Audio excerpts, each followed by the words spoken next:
It's the RAM Man. Hey guys, what's going on? In this video, I have an X570 board from Asus, the Tough board, and I thought this would be a great build to feature Toph from Avatar. You guys are gonna see this performs very well. Now you guys have been requesting the GTX 1080 paired with the 3600X. I ran that poll. That's what you guys wanna see, so that's what we're gonna do. I'm really impressed with the performance.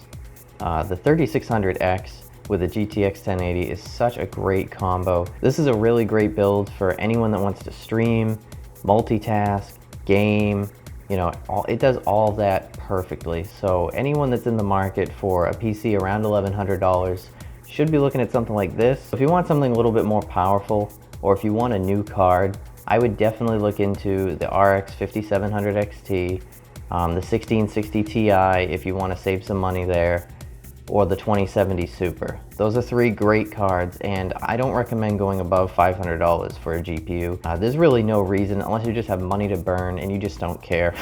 You know, I always try to stay around the $500 mark as my peak budget, because next year they're gonna be, you know, coming out with something new, and really that extra money, it's not worth it. All right guys, let's get right into it, and I hope you guys enjoy this video.